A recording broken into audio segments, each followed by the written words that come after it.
We are at the tiny island called Fatu Hiva in the island of the Marquesa chain of islands. And whereabouts in the world is that for people who are like, what did she just say? French Polynesia. French Polynesia has different chains of islands. So the ones they would know would be Tahiti and Bora Bora. Man, you think that place is cool? Wait till you hear about all the other places today's guest has been. Oh, yeah, and there's a chicken involved. But before we get into all of that, I got a handful of things I got to throw your way. This is one of two different types of episodes I have within the show. 60 to 90 minutes long format, have a great time. Topics range from all over the place. It gets all chaotic and just like life. And that's what makes it interesting. On opposite weeks, I have what I call dome dump. Just me, this microphone, and whatever's rolling around in my dome. Now I'm going to be adding something extra to that, and I would love for you to tune in to check that out. Everything you need to know about the old show here is on the website, brawpodcast.com. Two specific pages I would love for you to check out. Faces of Earned Perspective and the blog. Check that out. Love to hear what you think. And that's brawpodcast.com. Now, I'm a one-man show over here, and something that is extremely valuable to all of us is our time. And I can't express how much that I'd love that you take a few minutes out of your precious time to hear what myself and the guest, whoever I have on, have to say. But I'm asking you for just a little bit more of that time. Love for you to go over to YouTube and subscribe, like, share, everything that they ask you to do. 5-star rating wherever you're listening, that'd be great. And if you do like what I got going on here, tell a friend or 7. And I can't go any further without giving a shout out to the two companies that's a staple around here at the HQ, and they've been riding with me from day one. Would love for you to check them out. First up, High Speed Daddy. This is tactical gear built for parents who move with a purpose. Love this stuff. And then also Live Rishi premium CBD product to reset the old body and mind. I move a lot around here, what the whole family does. The tincture and the Rishi rub is a staple at the HQ here. Definitely check those guys out. Give them shit for me when you get over there. All right, let's get on to this show. Alison, man, I enjoyed our conversation very much. And I got to have her back on because it's been a while since we recorded this, and her journey has taken her much farther since we have recorded. And I got lots of questions, but you're going to love this. And if you're got an adventurous mind, she's going to talk about the most beautiful places on the planet, a lot of great adventure, and the most craziest places on the planet. That's my polite way of saying it. But how her and her hubby got going on this adventure, well, you know what? I'm going to let her tell you all about it. Let's get to it.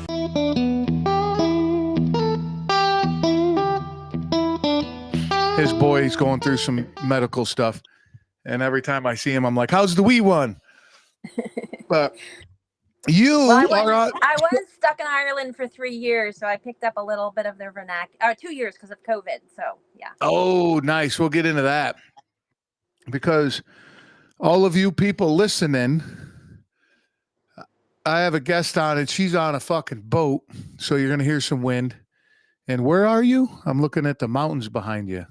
We are at the tiny island called Fatu Hiva in the island of the Marquesa chain of islands. And whereabouts in the world is that for people who are like, what did she just say? French Polynesia. French Polynesia has different chains of islands. So the ones they would know would be Tahiti and Bora Bora. So Gambier group of islands, the Tuamatus, and the Marquesas. And you live on that boat? Actually, the internet's really bad on my boat because our router isn't doing well, so I'm borrowing a friend's boat. Oh, nice. Nice community, huh? Yes. Let somebody let you on the boat to record a podcast.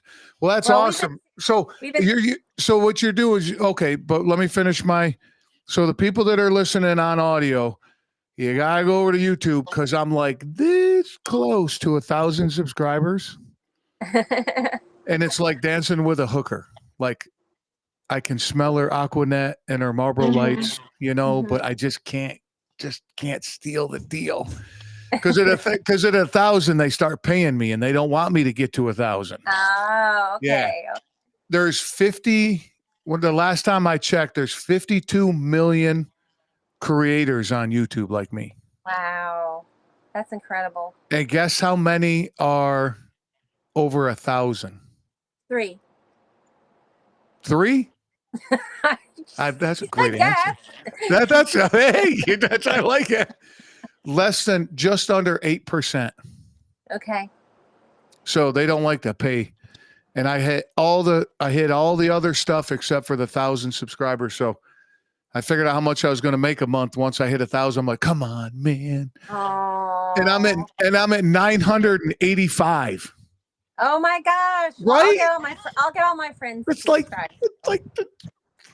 and I don't want fake, and of course I don't want fake stuff, because that just screws the algorithm. But anyway, so whoever's listening on this, you're missing a killer video because she's in this beautiful location, and get over there and subscribe, damn it. Anyway, there's my little plug. So we got that out of the way. What's that? Right behind me on this island that you can see behind me, there was some smoke rising. And yesterday we went to meet the stone carver on the island, and he asked us to come to a pig roast. So he went up into the mountain and hunted a boar and got one, and he came and he buried it in the pit with all the rocks and the vegetables and the papayas and covered it. And we're going over there tonight to have a pig roast. That is amazing. Holy shit. Now, wait a minute. All right. So you're on a friend's boat because your boat doesn't have a good router. Right. Keeps dropping. It would be interrupted every 4 seconds. I didn't want to do that to you. Oh, I appreciate that. So I was way off when I thought you were in Costa Rica. Yes. That's what I Googled it, and that's what came up, Costa Rica. I don't know. Whoa, we're getting a huge gust here. What is this? That's awesome. There a list of that name came up, and I'm like, I'm just going to go with Costa Rica. And nope, wasn't close. Yeah, that's 3,000 miles away. How long you been sailing? We left about 8 years ago. For a week, and you're still out? Is it? Well, I gave him 10 years to get around the world. The deal was we were circumnavigating. We're getting all the way around the world. And how long so wait a minute. When you left, right, 8 years ago, right? 8 years ago? Right. Mm-hmm. Your plan was to circumnavigate the world. Still is. Okay. And then, so did you have a pretty solid plan, or you're like, fuck it, let's jump in the boat and go and see what happens? My husband is a ex-merchant marine and very, very methodical and this is our route. We're going here, here, here, and here. And the funny part is we haven't been anywhere he thought we were going to go in the time frame he thought we were going to be there. Like zero. Hey, one thing about a plan, it never goes as planned. We're living that. So you're preaching to the choir on that one, dude. That is so awesome. Where did you originally sail out of 8 years ago? The east coast of the United States. We fixed our boat up in Delaware, and from Delaware we did some local sailing around the Chesapeake, and then when we finally came time to leave, we set off from the coast of Virginia, but we didn't make it. We set off to cross the ocean in a group called it's an organization, it's a rally that they put together a whole group of boats and you all cross together. Well, we got delayed and we got out in the middle of the Atlantic and we got caught in the perfect storm where they have the two fronts that converge together. Yeah. And the waves were 20 feet and crashing on the deck of our boat, and it ripped our dinghy right out of the life rails on the front of our boat, put the dinghy through the lifelines. We almost got demasted. $14,000 worth of damage, and we just had to get off the ocean. So we sailed 800 miles in 5 days and ended up 20 miles from where we started. How big a boat? 43 feet. 43 feet. So sail and engine? It has sails and engine, correct. And you primarily rely on what? Sails. Yes. So you use the engine as more of a backup, like? Well, if we get to a harbor, you can only sail where the wind is in a certain direction. So there are a lot of situations where we have to, or if we go through channels, or we've been through different canals, like the Corinth Canal. I don't know if you've ever heard of the Corinth. It's the one where the walls are like 800 feet tall, and it's like only like 6 feet on each side of your boat, and it's in Europe, in Greece. But it's a very famous canal. You went through Um, that? yes, and it's so, oh my gosh, it was epic. One of the more epic moments, I think, of our journey. But How if you far? look up, is it the Corinth? It's the Corinth Canal, right, Marianne? Corinth Canal. Corinth Canal, yeah. But you need to look up pictures because cruise ships go through it sometimes to cut off the Iberian Peninsula, and they literally have like 5 feet on each side of their cruise ship, with the walls rising above them, That like is insane. hmm and it's Holy. thousands and thousands of years old. And they dug it originally to help transportation 2,000 years ago, but they never completed it because the manpower was too much to finish it. So modern people eventually finished it, and it's a huge chunk that you don't have to sail around if you go through this canal. So what part of the chunk do you eliminate by going through the canal? The And Iberian like how Peninsula. much? And then like how many days, miles, nautical miles, whatever? Like A what? week of sailing. It would have taken us a week to round it. And what would be the, like if somebody's looking at a map? hmm What would be the country, or I mean, you said Greece, but like what would be the chunk that you would?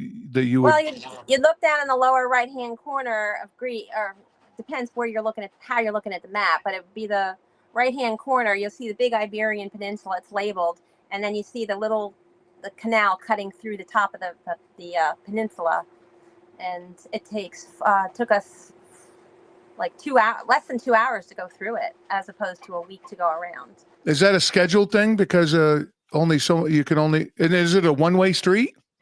They have certain times of day where they alternate going east to west and west to east. And then do you have So to like schedule your time?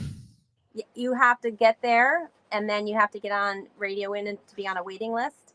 And before that, you have to contact them and let them know you're coming and what day you're coming, and pay your fees.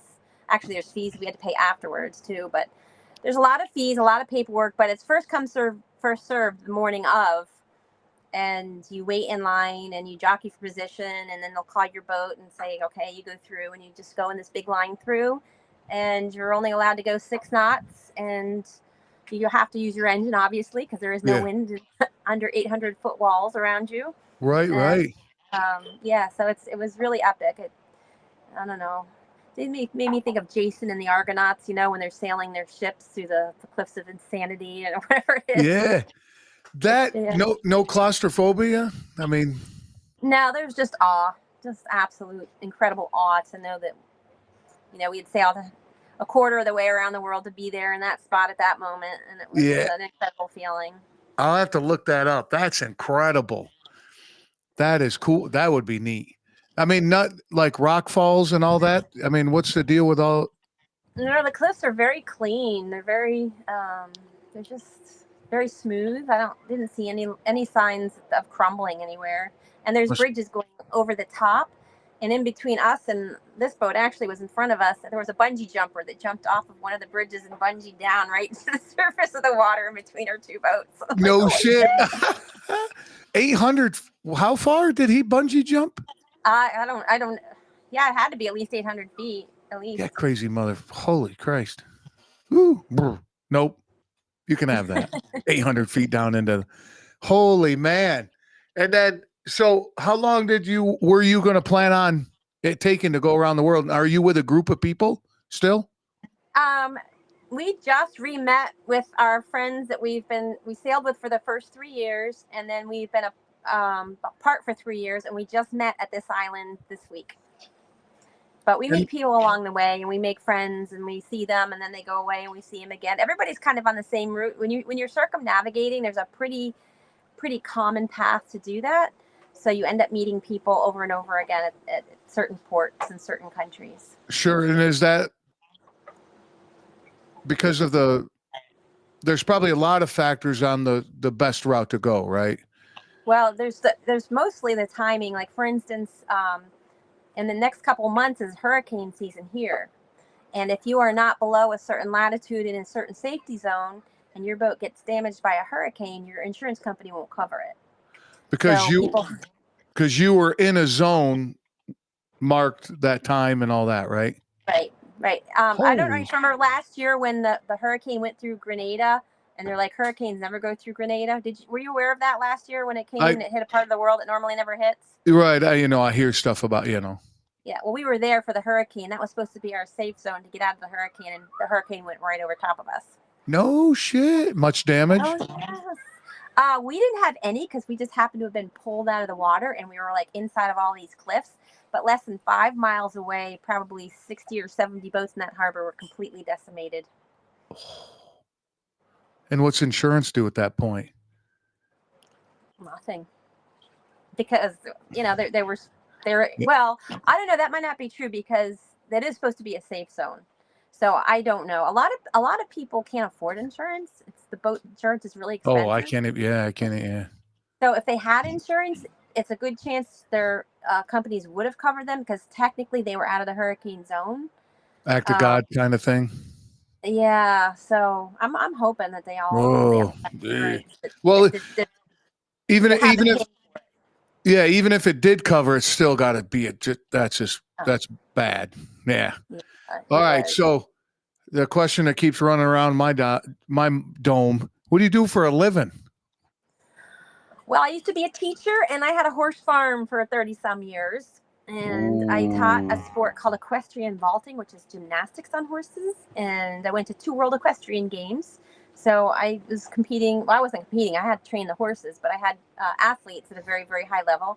But I taught during regular school season. In summers, we did our traveling and our competitions. But I was always into writing. So now I just focus on my travel blogs and my books. So writing is Oh, what I I do. I have bet you a an animal. travel. What's that? I'm sorry. What I travel just blog? yeah Travel blog. yeah, it's sailmates.org. I write down all my stories and my pictures. I do a lot of photography too. Well, yeah, sailing where you're going. You never run out of material. Holy shit. For writing or taking pictures. Man, good thing cameras are digital nowadays. You'd have to get a second job just to get film. I know, and the sad part is I don't even take out my Canon with my telephoto lenses now. I shoot everything on my iPhone, and I even got an underwater case. I can take my phone scuba diving. We have compressors on board, so we can fill our tanks, and I Yeah, can take my phone, slap it into this case, stick some big lights on it, and take it down to 100 feet and film awesome. all the ships under there, which is Yeah, really yeah. cool. How often you go scuba diving? Whenever we can, but we were in Panama for 5 months and there was no scuba diving there. Before that was the best scuba diving we've ever seen, and that was in Curacao. Curacao had amazing diving. And then when we get out of these little islands and get to the atolls, there's going to be the most incredible diving of our lives there. And there's something called the Wall of Sharks, which is actually a UNESCO World Heritage Site. And when you go down over this wall, the water is crystal clear, so you can see forever. And you just see hundreds and hundreds of sharks swimming, all different species. And for some unknown reason, they all mingle and mix and hang out on this wall of sharks. And you just go down and you just sit there among them. And there's, black tip reef sharks and white tips and hammerheads and So, gray sharks and whatever breed. They're all so you there. just poop down there as bait and just hang out there. No, they're not. People are friends, not food. Didn't you watch Finding Oh, Nemo? here we go. I love those sharks in Finding Nemo.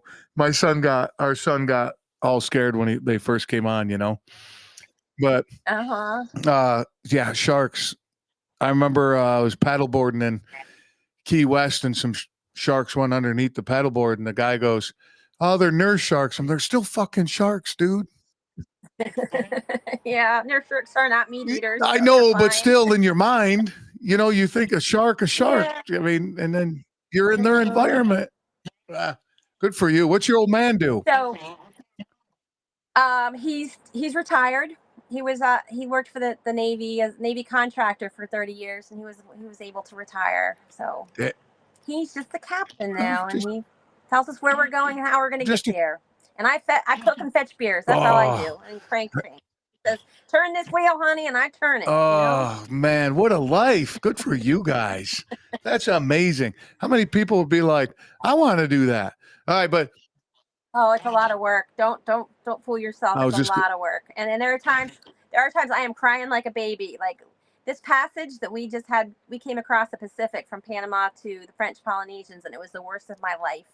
And we had to make a emergency landing in the Galapagos because we had some really uneventful or really eventful things happen, and so we had to make an emergency stop in the Galapagos, which turned out to be really cool because it was too expensive for us to just go there. It was $4,000 just to park your boat there, and permits and fees. And if there was any growth on the bottom of your boat, they would inspect the bottom. You would get kicked out because they sure. don't want any invasive species out there. But it's one of the most beautiful and unique places in the world. There are species of animals there not found anyplace else in the world. And so we had to make an emergency landing, and they had to accept us because it's a maritime law. Every country has to take a mariner in distress. So for $1,200, we got to be there for like 3 weeks while we had all our repairs done, and we got to go diving with schools of hammerhead sharks. And it was Oh, how fun is that? Uh, when you Mhm. when you made the emergency landing, do they still inspect your boat? No, because you don't have any control over it as an emergency. But that didn't stop the locals. We pulled in at 3 a.m. in the morning. We're, tired, exhausted, had been a grueling couple days, get our anchor dropped. 7 o'clock in the morning, there's a knock, knock, knock on our boat. And I drag myself up, and I'm looking over, and it's this local in a boat. And he goes, you need your bottom cleaned. This is not good. They won't let you stay. You've got to get your bottom cleaned. You got to do it now. Don't let them come inspect your boat until we get this done. I'm like, okay. So we shell out $150. The guy scrubs the bottom of our boat. And then a couple hours later, 10 people in uniform are sitting on our boat doing the inspections, looking for drugs, paperwork, visas, fees, all this kind of stuff. And I'm like, oh, you going to check the bottom? They're like, yeah, no, it's an Damn it! emergency, so we really Spent don't need to. $150. Scammed. At least our bottom Yeah, I was was just clean. gonna say, man, at least got a clean bottom. But that guy probably does that. That's probably like his gig. He sees a boat coming, and that's probably Yeah, well, he hung with us for the entire 2 weeks and was our go-to man to get everything done that we needed done. So he hooked up the people to fix the engine. He picked up the people to fix the rip sail. He um, cleaned the bottom of our boat again and got us food that's and awesome. lined up tours for us and dives for us. So I really can't What's complain. a huge con of living the life you'd live? For boat fixing boats, It's always got to fix it, huh? because well, and the worst part is almost every single repair that we've had done has not worked, and we've had to redo it ourselves. Almost every single one, including the $7,000. We just had our forestay done, which is the shroud that goes from your mast all the way to the front of your boat that holds your sail up Mm-hmm. front. And my husband could have done it himself, but he's like, you know what? I got to do all this other work. I'm just going to pay to have it done. I get Well, the that. guy didn't put lock. He didn't put Loctite, and all 40 screws in that forestay fell out in the first 10 days of sailing, and the thing fell apart and ripped our sail, which is why we had to make the emergency stop in the Galapagos Islands. And then while we were there, there was a problem with our engine, and we paid to have that engine part repaired. When we finally left a couple weeks later, the bottom of the unit that the guy installed fell out, ripped our sail again, so we had to take it down permanently. And then the engine, supposedly the guy didn't take it. It made the engine worse, and we almost totally lost our engine. Jesus Christ. Yeah. There's probably I don't know that community. I mean, do you think you guys have a stigma over you as the boating community that you got a lot of money, so people target you for that kind of thing? No, I just think there's a lot of people that don't do quality work that know that they can get away with doing a repair on somebody's boat who's going to be leaving in a couple days. They don't have any Yeah. accountability. Because I can't think of any job, and I literally know people who will not have any work done on their boat by anybody. They do it themselves, or they won't do it. For that reason. Because I'm probably the last 4 or 5 things that we have had repaired on our boat, we've paid for in full, and they have not been fixed. It's like having a little kiosk outside an amusement park like Walt Disney, where you know that you can rip somebody off or do something not quality, and Yeah. they're not coming back. And there's just so much Exactly. turnaround, right? Yeah, I could see that. Yep. Sad, but You know, one thing people are always going to be is people. So Yep. opportunist. Yeah, man, going across. So I crossed the Atlantic on our honeymoon on the Queen Mary 2. Oh, And cool. Very that cool. was like, I'm like walking around going, all right, we going to make it? This is, and you guys are on a 42-foot boat. Jesus, I think my suite on the Queen Mary 2 was up almost as big as your boat. I'm sure it was. I'm sure it was. And we were crew because we went up on top, obviously, you know, we go outside. And I'm like looking around and I'm like, we're hauling ass. Like I feel like we're cruising right along, you know, felt like and he said we were doing 26 knots. That's fast. And he said that was has 4 engines, I guess. He said, then he goes, we only have 3 going, and this is as fast as we feel safe to go because of the condition of the water. But that's pretty fast for a big ship like that, right? Yeah, well, yeah, for a big ship like that. I mean, we do about between 7 and 10 knots. We did for 3,000 miles across the Atlantic. Damn, how long did that take you? Took us 30 days. 30 days. I was going to say, I could do some country boy math and figure that out kind of quick, but 30 days. Holy cow. Just the preparation you guys got to do. Oh, and then because our freezer died right as we left.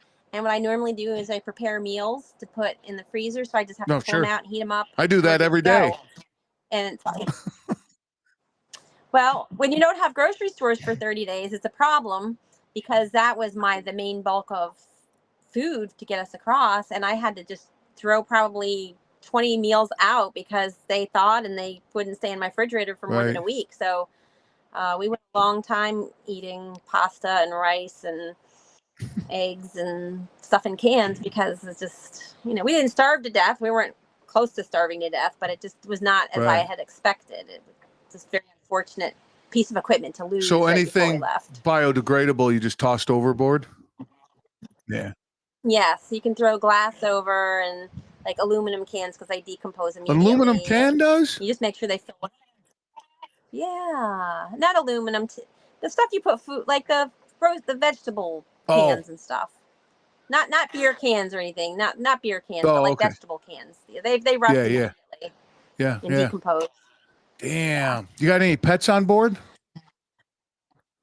No, just my husband. You were going to say that. I wanted one chicken. I came from a farm. I'm like, Daniel, if just give me one chicken, I can get an egg a day. And he's like, no chickens. And I'm really upset with him because there was a Frenchman who sailed with a chicken called Monique, and he went around the world with her. How awesome would that be to have a damn chicken run around a boat? See? It's a dinosaur. Exactly. That would have been cool. I would have made a diaper for it. I wouldn't have shit all over the deck. I would have have a sewing machine. I can make anything. So yeah, but it don't poop that much, right? Oh, yeah, I know. They're pretty messy. They're not. I was a farmer for a long time too. Chickens are not the cleanest thing in the world. No. But look at the environment that it'll be in, though. It's not like running around a barnyard. It's running around a deck of a boat. Yeah. Well, I would have made a little cage for it with some straw in it. Damn, that would have been funny. A chicken on a boat. Do you see people bring pets with them a lot? Not smart one. No, I won't say that. It's very difficult bringing a pet because every country you go to, you have to pay a lot of money to get the vet inspections before you can bring the animal to land. And there's all kinds of hoops and you have to pay fees. And, think about a dog being on a boat for 40 days, having to use a patch of fake grass to use the bathroom. And a lot of them have problems going and they get sick. And cats fare much better. And then a cat you would just leave on the boat anyway, so you wouldn't have to get it inspected to go on land and all that, right? Right. Cat give you an attitude at the same time too, right? Yes. Yes. But a chicken, see, could you imagine? Oh, you would have kept it in a cage. Never mind. I was going to say, could you imagine in the middle of the night, chicken popping up on your bed? No, he wouldn't have been in bed with us. A chicken. Damn. So My daughter did put a horse in my bedroom once. It was a miniature horse, and she brought it in the house. And I was laying in bed, and she says, "Mom, it's time to get up." And I feel this nudging on my shoulder. I'm like, "Oh, leave me alone!" And then it slobbered on me, and I'm like, this miniature horse is nuzzling my shoulder. I'm like, "Katie, get the horse out of my bedroom!" And then I turned and looked at my husband, and I said, "Is that something you ever in your life should have to say Get the to your horse out of the child? bedroom. Get the horse out of your bedroom? Like, is that Yeah, odd?" I can see that. So when did you? All right, so I'm curious at this point. 8 years ago, you decide to circumnavigate the world. How long did it take you to prepare for that? Well, we had a 5-year plan. So, okay, in 5 years, we're going to head out, and this is what we got to do. Right. Yeah. So we had a Yep. list. Shit, that was probably built almost like a business plan at that point, right? Yeah, Yeah, definitely. I could see that. Absolutely. And where did that idea come from? We were just like one day sitting on the couch and you're like, fuck it. No, no, no, no. When I met my husband in a sailboat race in North Carolina, my mom decided she wanted to be the fastest woman skipper in North Carolina. And then she started racing, and there were no other woman skippers. So then she's like, okay, well, I just need to be the fastest boat racer in North Carolina in the Pamlico Sound where she lived. So she had a big race coming up, and my cousin worked with my husband in the Philadelphia Naval Shipyard, and he brought him down to be a ringer on my mom's boat for this regatta because he was a 3-time national dinghy champion. And so we hung out that whole weekend together. We scuba dived, we windsurfed, we canoed, we did all this really, really fun stuff. We just aligned so amazingly. And the last night before he left, he worked in Philly. I was in school in Charlotte, so we were a long ways apart. And we're drinking, and we're kind of looking at each other. And he goes, my dream is to sail around the world someday. I'm like, oh, mine too. Let's get married. So he proposed 4 days later. And then 30 years later, after our last kid was married, we left. Over one weekend, you asked him to marry you. No, he asked me to marry him. All right. Let's get married and go around the world. What a great story. Yep. And you've been married, what, 30 years, you said? Oh, it's gonna be. Oh, come on. You don't know? It's in our 40s. We got married in 1985. 95, 5, 40? 1986. Yeah, so I think this is 39. This is 39 this year. Or was it 39 in June? Congratulations. Thanks.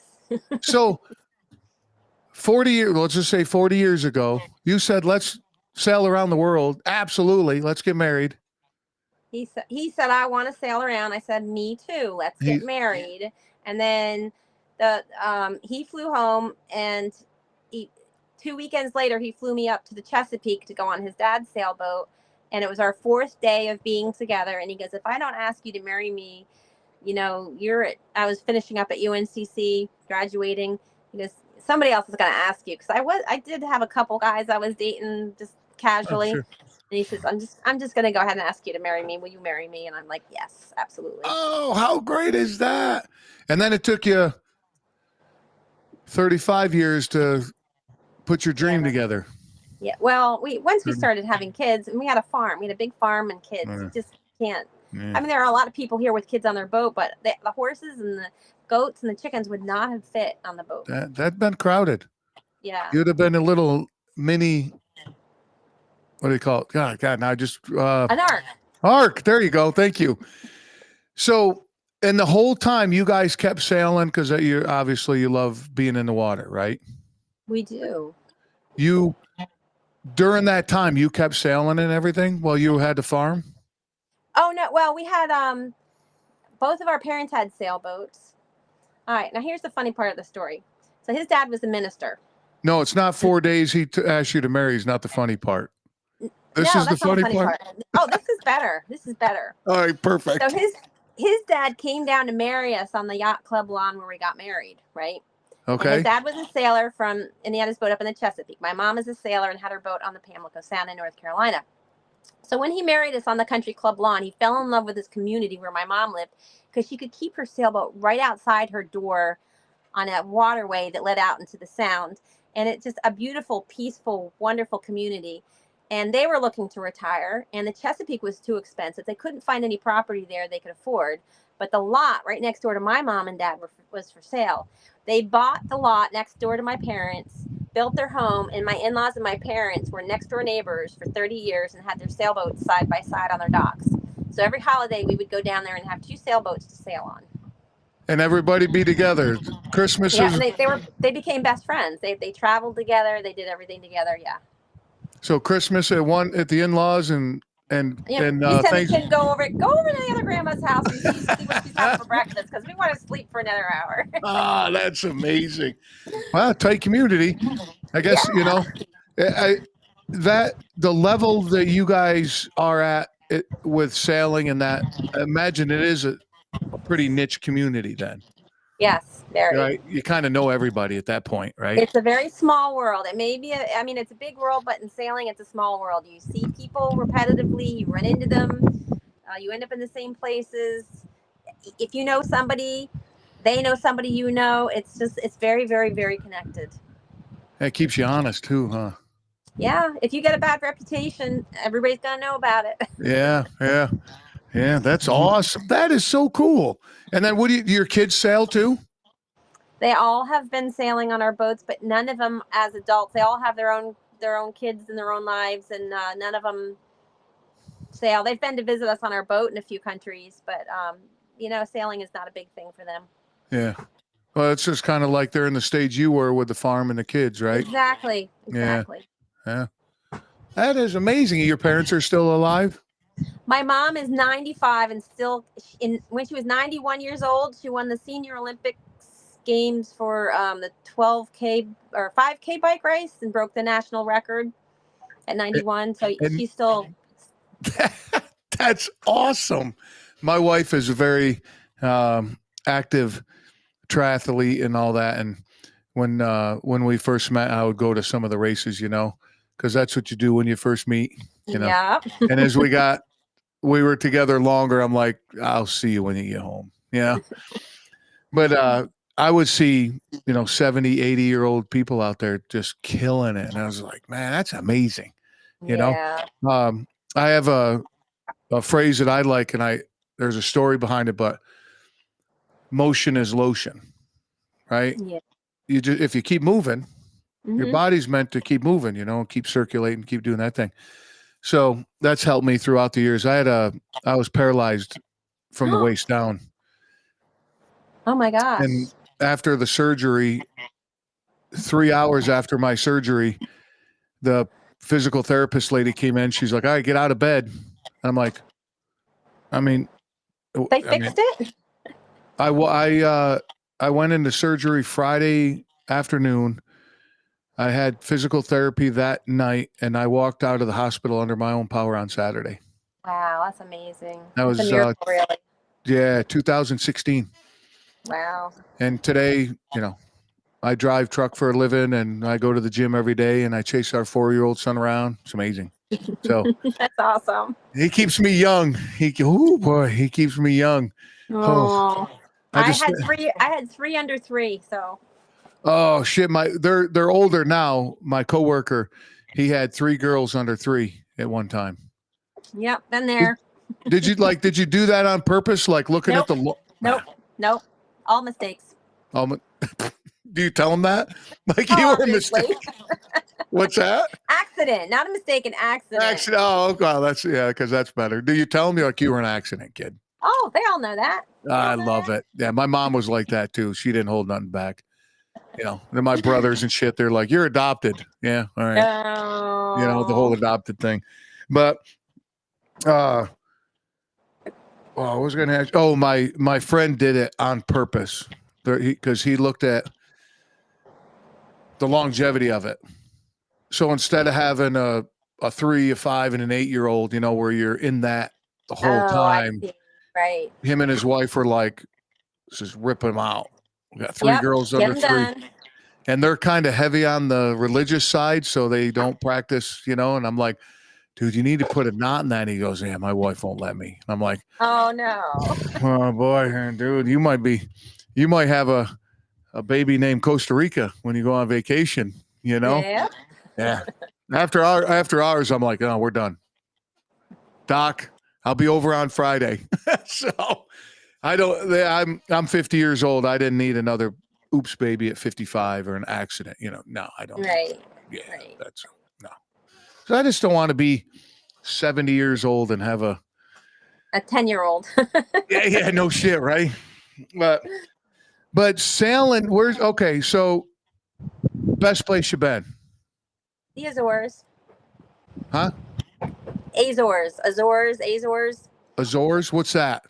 It's a group of islands off about 700 miles off the coast of Portugal. They're owned by Portugal, and they're the most magical islands you can ever imagine. There's like 7 of them, I think, and each one is slightly different.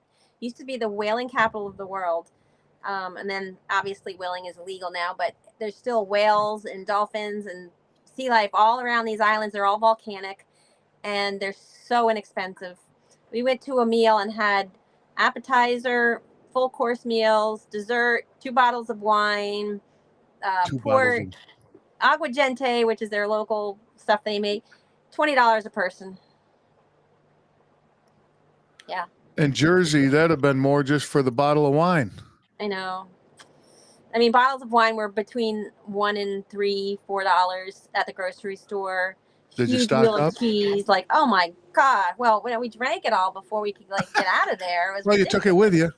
So But it's an amazing place. It's expensive to fly there unless you actually fly like to Europe, to a mainstream in Europe, and then get a small flight to jump over, because the Portuguese go there for vacation regularly. So they're really cheap flights to get from Portugal over to the Azores. But if you try to go from the U.S. straight to the Azores, you'll pay like a ton of money. okay. But I highly recommend going there, because when you go to each island is different, has its own unique culture, its feel, its traditions. But you can take like a short ferry ride and jump island hop to all the different islands. Oh, And that's awesome. they have whale watchers that still sit on the top of the hills with spyglasses, and they look for the spouts of the whales, and they can tell by the water coming out, the spout pattern, what species of whale it is. So if you like whale watching, you can go and like be guaranteed to go see whales, because they'll know exactly where the pods are and And phone and radio it in and send it over. Now and is there's that volcanic mountains you can climb, and hot springs to sit in, and waterfalls, and fishing, and just the kindest, nicest people. Everything on all the islands is organic and raised. They don't allow pesticides. It's a dream. It really is a dream. how long did you stay there? I think like a month. No shit. What do you do in your downtime? There's not really downtime when you're on your boat. I mean, just getting to shore is a major feat sometimes, because you figure when you go somewhere in a car, you drive your car, you go in a parking lot. When we're on a boat, the first thing when we get into harbor is we got to figure out where we can leave our dinghy. A, that it's allowed. B, that we can actually get it to shore without hitting rocks or surf. And C, will it get stolen if we leave it? So sometimes just getting our dinghy to shore is a major feat in itself. And then you're walking everywhere. You got to find, like, is there a grocery store? How far? The last place we were at, we had to walk 5 miles round trip to get to a grocery store. And we were there for 3-4 weeks. So, several times a week or hiking the grocery store. Well, if you live on a boat, you got to get your steps in. Yes, you do. We don't worry about that so much. But fresh water, our water maker broke. So it's putting out water. We have a membrane that filters the salt water and creates fresh water. And it's not drinkable because our membrane needs to be replaced, even though it's fairly new. We don't know what's wrong with it. So now our big thing is getting fresh water. We got to take the boat to shore and bring jugs and fill them up and dump them into our water system so that we can drink water. That's a major concern. So there's always boat fixing. There's always boat cleaning. Just keeping up with life is challenging, and then just living is time and thought and research and surviving. Yeah. But then on the other side, you get to go to beautiful places like where you're at, and exactly right. I get it. And the best part is, like, you pull into a harbor that's this beautiful, and you're looking around at these massive, beautiful mountains and the cliff formations. It almost look like tiki statues. They're they're incredible. And you look around and you go, today I live here. This is my home, because you How have your great home is with you, and you just feel so part of it, because this is your home today for yeah. this week, or however many weeks we're here. So That's it's a neat that's so feeling. cool. That is so cool. All right, what's the worst place you've been? Ugh, Cape Verde. What the hell's Cape Verde? Come on, man. Did you not take geography class in high school? Okay. Cape I Verde went to is hey, along. hey, hey, in my defense, I went to public school in upstate New York. So did I. Touche, touche. We're in upstate New York. Or where in You've New heard of York? Kingston, Poughkeepsie? I was across the river from Kingston. My dad worked at IBM, and we lived in a little town called Red Hook, which I is know where Red near Hook is. what's the closest town? Rhinebeck, I guess, would be the closest town other I than Red Hook. Red Hook is tiny. I live just outside of Syracuse, called Oneida. Okay, so you're a couple hours north of us. Yeah, yep. But Yep. I know where Poughkeepsie was, or it is. Okay. So where's the worst place? Okay, Cape Verde. We had to stop there. We were crossing the Atlantic. But real quick, where is it? Okay, so it is, if you go down the coast of Africa, it's off the coast of Africa, and it's right, actually equal distance from South America, Europe, and Africa. So it's kind of this island that's was heavily used as a slave trading place, because people could come from each of the continents and get their slave trading done. Okay. And they didn't have to even confine them, because they couldn't get off the island. There's no way to leave the island. So it grew up to be a very heavy slave trade place. And now 70% of the people that are born on that island leave. They don't stay, because there's nothing on this island. It's just there's no money. Everybody lives in poverty. And they do have a marina there. So if you're crossing the Atlantic, you can leave the Canary Islands, go south, stop off at this island, and then jump across the Atlantic to get to the Caribbean. So a lot of sailors go by there. But their number one trade is cocaine. Like, they say that it's something else, but it's a huge heavy drug area. And we lost our autopilot, which is very important, and steers our boat, so we don't have to hand steer. So we had to make an emergency stop at Cape Verde. We ended up getting stuck there for 3 months. 3 months? Yes, because getting stuff shipped to these islands is a nightmare. It's an absolute nightmare. So every time we would leave the marina, which had guards around it, they wouldn't let the locals walk, onto the docks and everything. The people would be lined up, and they were like scavengers. And they come running up to you. I need money. My baby is dying. Can you buy me milk? Can you get me eggs? I just need it. Every time. Every day. So we got to the point where when we left, we pick one person. We say, today we buy for you. And everybody else were like, not today, not today, not today. Yeah. And then we'd go to the grocery store. We'd pick up a few things, and I'd give them a carton of eggs and some milk, or, whatever. And we had to do that every time we left the marina. And it wasn't the fact that we had to feed these people. It was just the depressing situation they were in, that we had to see it every day. Their average it's got to pull on your heartstrings, right?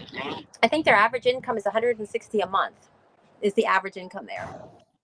So they eat one meal a day. They eat like a bowl of rice with maybe an egg in it, or some pork or something, or some chicken in it. And that's basically all they eat. It's just like one meal a day. Now go ahead. Oh, and there's only 6 last names on the entire island, because nobody ever moves in. Nobody moves in. So they have to marry within their own people. And there's just 6 last names. And most of the women don't bother getting married. They just have babies and hand them off to their aunts or their uncles or their grandparents. Right. So a lot of single moms. It was just and the prison there, if you get put in prison, they don't feed you. You have to rely on your family bringing you food. No shit. Yeah. And I was so tired of being there that I was going to break into the customs office and get our boat part out, because they wouldn't give it to us. And I'm like, Dan, I don't care. And he goes, if you go to prison, I'm not going to feed you. And I'm like, okay, I won't. Damn it. So what'd you do? Have something shipped there and they kept it on you? Well, they shipped us the part, and it was the wrong one. Then we had to wait to ship it back to them, and they shipped us the second one, and they sent it to the wrong island the first time.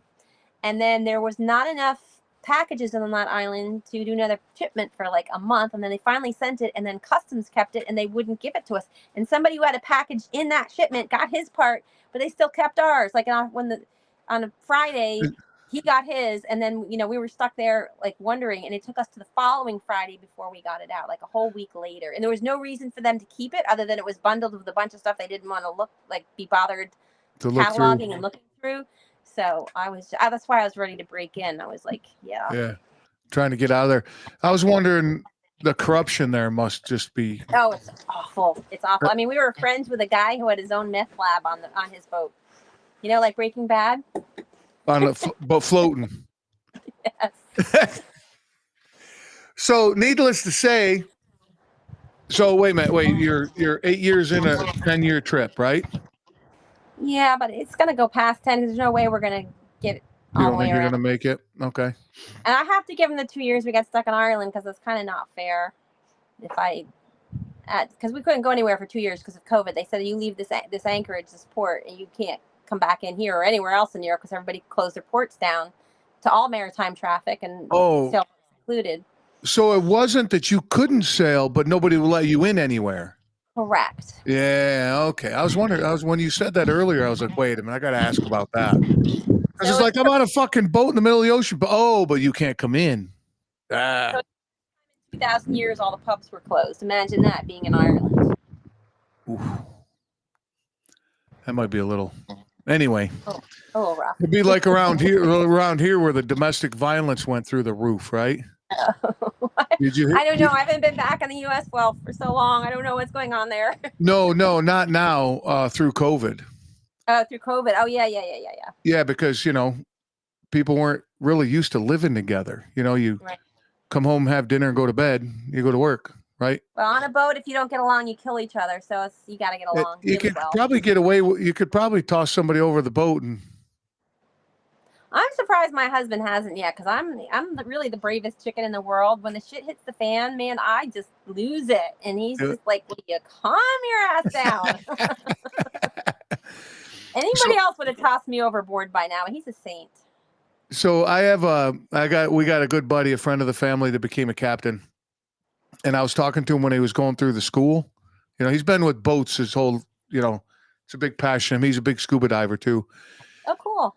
And he said that he's like, you can get rid of an entire body you can bury a body off the boat. And I was like, yeah, I've heard of that, right? Because if you go out so many, and then during class, like one class of his thing was being a captain, you can bury somebody at sea, basically.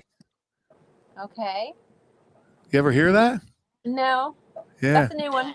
Yeah, because you go to so many miles offshore, it's mapped, obviously. And they said, once you get past this point, this is the procedure for it. Off the boat you go. And it's with paperwork, and the Coast Guard knows about it, and everybody knows about it, because like say, gets to the point you pass away, you might want to be buried at sea because of what you've done. Right. Right. So I guess legally there's no like you don't get embalmed or nothing. They wrap you in something, weigh you down, and two, I can't imagine you'd want to keep a dead body on your boat because there's no way to preserve it. Right, because the way because I brought the same thing up, and he goes, no, you set it up to where like you're at Chesapeake or wherever you guys are from, right? And then New Jersey. Right, you set it up where you are, then the coroner brings you the body. It's all paperwork. They put it on the boat. You go right out right away. It might take you half a day or something to get to that point, right? Toss you off, and then you got to come right back, sign paperwork. Everybody's accounted for, who left on the boat. The whole. Okay, so it's not if you die at sea you're talking about. It's somebody who dies on land. You can get buried at sea. Right. I don't know about. I imagine if you died at sea, you could probably. But I mean. There'd probably, if your old man came back without you, there'd probably be a few questions. Yeah, that's why I hadn't heard of it, because I don't think you're allowed just to toss somebody who dies overboard. I think you got to keep them. Yeah, and like you said, man, to have that preserved, right? Well, that's what we have friends, and they mentioned that they have a body bag on board, and I'm like, that's weird. But now that you mention it, if you have to keep a body on board, it you probably need a body bag to put them You, in. you got a grocery bag, right? Or a trash bag, Yes. right? Yeah, Yeah. I guess that. They've been discarded and worse. But since all right, so you've been around the well, you haven't been around the world yet. Close. No. Well, majority. So, what percentage do you think you are at this point? 80, 60? No, I'd say like probably. Well, when we leave here, we'll go to New Zealand and then Australia, and Australia will be about halfway. All right, then, man, you're going to be in some open water the one next couple legs, huh? Well, we have been now. I mean, it was 2,500 miles to get from Panama to the Marquesas, and then it's only a 2-week trip from here to get to New Zealand, and then another couple weeks to get to Australia because you can kind of island hop. There are a few island chains, and then from there we'll go up to Thailand, and then we'll go down around the east coast of Africa and around the Cape Horn there, or Cape of Good Hope, and then back over to South America. And then my husband wants to touch all continents, so he actually wants to go to Antarctica, but My man. jury is still out on that one. Oh, come on, man. That's on my bucket list to go to Antarctica. You can come crew for him on that lake. How's that? I would do that for free, just food and shelter. Yep. Okay. She's like, I'll trade with you. You come over here, I'll go sit on the beach while you all crazy bastards do that. Yep. That would be cool. Yeah. I want to go to Antarctica. So, all right. So you've been all these places. Mm-hmm. You said you have a blog, and then you write a book. You wrote a book, or you're writing a book? Both. I wrote the book on the first 4 years, and the funny part is called "Riding the Waves of Reality: Tales of Turmoil and Triumph." And there's a lot more turmoil than there is triumph. And then my second book is completed, and it's all about the Mediterranean and that cool canal and going to all those really cool islands and stuff. And, that's your second book. And that's getting ready. My husband does my editor. He does all the editing and everything, but he's not very quick at it. So I told him, you got until we leave here to finish that one, dude. So he pedaled to the metal. Laying the law. I said, I'm not starting the third one until you finish the second one. I'm not doing it. Now, when you planned on obviously going on this trip, did you plan on like, hey, I'm going to write a book while I'm doing it? Or did that come after you were sailing? I always knew I'd do the travel blogging. I didn't really think about writing books. I don't remember if I pre-planned it or not. I really don't. Oh, okay. Did you have fun writing it? Yes. A lot of work? Yes, but I'd already published 3 or 4 books before we left. Oh, okay. So wow, I'm shit. not a new writer. You're an old hat. You're an old hat at that then. Yeah, let's leave out the old part. Experienced. Thank you. The word that I use around this project is earned perspective. I like that. I'm going to use that in my next book. Yeah, earned perspective. People are like, what do you talk about? Earned perspective. So, okay. And of course, other scenarios it works. But what were your other books about? Horses. I have 2 horse books. One, my son was bullied really badly in school. And so it's kind of a redemptive story about a girl who gets a magic talisman and gets to beat up all her bullies. I like that one. Oh, that's fun. And then I coach this equestrian vaulting, which is a really strange sport. So I made a children's book through the perspective of a child that learns about vaulting. And it's a story about her becoming a vaulter and pursuing her dream. It's called Julia's Vaulting Dream. So it's a children's book. And then I have a nonfiction book about my 2,000-pound draft horse that fell in a lake and had to be rescued. And he had his own Animal Planet episode. He became so famous. Frozen lake? A frozen lake? Oh, yeah. He fell right through the ice, and he had to be cut out with chainsaw. It took him several hours to get him out. They thought he was dead. They pulled him out. He wasn't moving, and it was a long road to recovery. But So I have nonfiction, fiction, and children's. I like that, though. I like how the subjects are based upon what you've earned perspective, right? The stuff that you've... Think about it. Everything I've written is based off my life experiences. That's awesome. And then, obviously, this one is the one about sailing, right? So Yes. it just goes through. Is it fiction or nonfiction?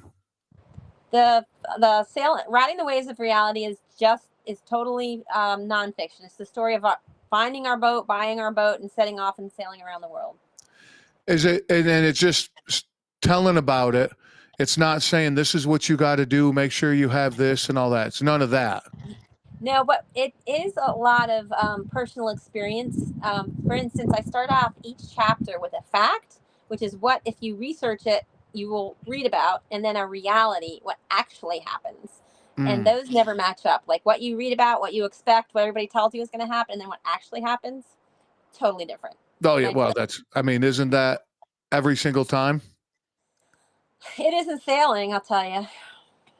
Yeah, you're dealing with a lot of variables. Yeah, yeah. I mean, whew. Well, that's how big? How big is that book? The sailing book? How many How many pages? chapters? Yeah. I don't know. It's average size, I guess. It's not a long read. And would you Uh, classify it as like a casual read, like sit on the deck of your boat or the beach and read it? yes. Yeah, you can read it in 2-3 days tops. Okay. Okay. Cool. Just to give people an idea. I like Yeah. that. And then what are you doing? What's the other one about? The one that's not finished? Oh, no, I just finished one called The Seven, but the reason that the Seven is so personal to me is because I created these 7 characters from 7 different places on the planet that I actually have a personal connection with. Oh, So okay. some of the scenes that I describe in the books are like straight out of what I saw. Their occupations are all real. The cultural background is all real. So it's all fact based except for the storyline, which is totally fictional. It's 7 humans judged by 7 horses for the fate of humanity. That is kind of cool. I like how you So, mixed all that together. you know what? And it was a dream I had. I woke up and I had this really amazing dream that these horses, I didn't even know the horses. Normally I know the horses in my dream because I had so many that where I was so close to. And these Right. horses during the dream, I could tell they could see inside my heart. And I'm like, holy shit, these horses are actually judging whether I'm a good human being or a bad human being. They can see inside the heart of humans. And then I started like actually researching that concept, and it's actually something that's an idea that's been around for centuries, long before modern civilization. And horses have been part of humans' lives Oh, from for days. yeah, And yet yeah. people think it's more natural to sit behind a car, drive a car, than it is to stand next to a horse. So the whole premise is that humans have lost appreciation for the gifts of the earth. So The gifts seven of what? humans, the gifts of the earth, the The gifts of gift. the earth. Okay. Right. So these 7 horses, 7 humans were randomly picked from the pool of humanity. They encountered with 7 horses, and the horses can see inside their hearts. And if they are good, if the majority passed, humanity will be saved. If the majority doesn't pass, humanity would be erased to start over. Damn. That's pretty cool. I So like yeah, that. it's And a fun read. My kids didn't want to read it because they hate reading my books. So I like, yeah, whatever. But my son actually gave me the biggest compliment in the world. He put it on, it's on audiobook, and he listened to it driving to work, and he goes, Mom, I didn't think I was gonna like this book, but damn, it was one of the best books I've ever listened to. And he was so excited that's about awesome. it. I was like, wow, Philip, that's so awesome. Did you do the audio? I did not do the audio. When you publish a book on Amazon, they have a bunch of voices you can choose from. But I would love to do my own audio, but I'm not really set up on my boat to have the Yeah, yeah, equipment. sure. But So when you published on Amazon, they give you an option to do audio. yes, they do. And then what is it? No cost up front, and they just take a percentage and all that kind of thing. Yep, yep. Yeah, that's kind of neat Yep. because then you don't have Yeah, to come up with anything up front, right? Do you see the Audible doing well compared to the readable? yeah. I actually think I sell more of my audio books than I do physical copies. Do you know where most people? Because I like there's life before and after Audible. I mean, that's just. I mean, I used to have Well, you're in a truck, right? So you listen to them yeah, all the time. and listen to the radio or the news is just a fucking gag, Yeah. right? So podcast and audible, but back in the Yeah. day it was CDs and tapes. Remember that? Yes, I do. Books on tape and all that. And guess where the most the biggest amount of listens come from for Audible books?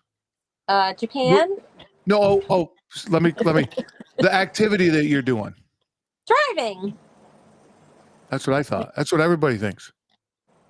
Housework. Okay. While you're cleaning. And it makes sense because our operations, my wife, cooks dinner and destroys the kitchen, and when she puts our son to bed, I clean it up.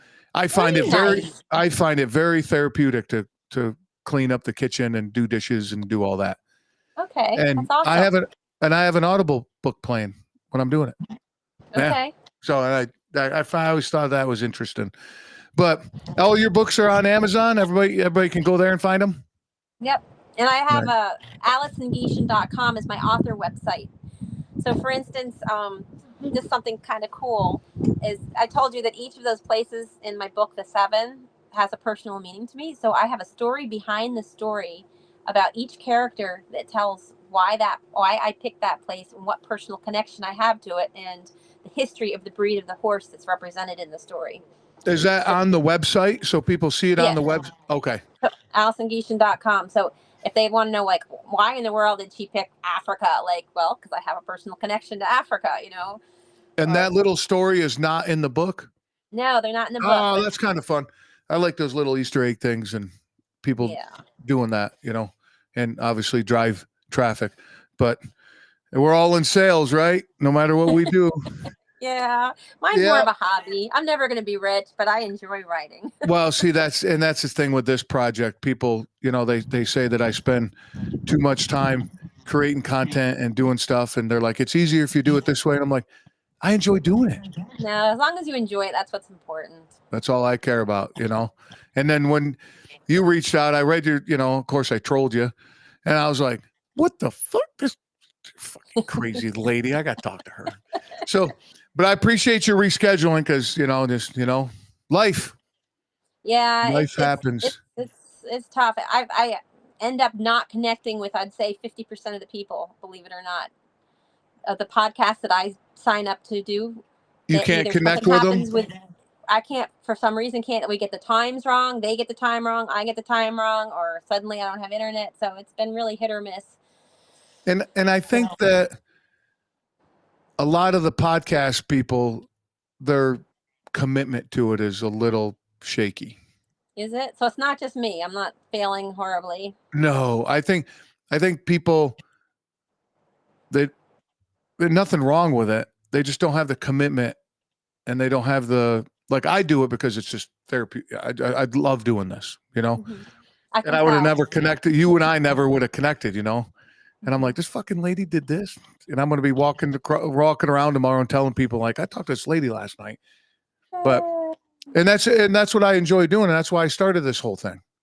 Okay. But I think people start it because I was talking to a guy the other day, and he's like, oh man, what do you do? Just get on the microphone and chit chat. And I go, dude, for every hour that I'm the show part of it, there's 3 hours of the biz part of it. And they're like, what do you mean? I'm like, scheduling, admin work, creating content, breaking this down, editing, all that. He's like, well, that's a lot of work. Yeah, it is. Well, no shit, dude. I don't have a team of people. This is all me. Well, AI apps, of course, but yeah, that's part of it. But is there anything else? We're going to get out of here. So okay. Well, I have a lot of stories, but not a lot of time. So I think you got some of the highlights, so that's good. No, that's perfect. I like to keep them, people are like, all right, now I got to look into this lady, that kind of thing. So hang tight. Don't hang up. I'm going to end the stream, but bye, everyone. Okay. The chicken never got involved, but imagine that, a chicken running around with a diaper on a boat. Alison, a lot of fun talking with her. Of course, she'll be back on. Definitely jump in the show notes, follow her along, check out her books, her travel blogs, and all that good stuff. And she's just a hoot to be around. All right, man, I'm going to get you out of here because I know you got shit to do. But don't forget, High Speed Daddy, Live Rishi, my website, and keep kicking ass, everybody. Till next time.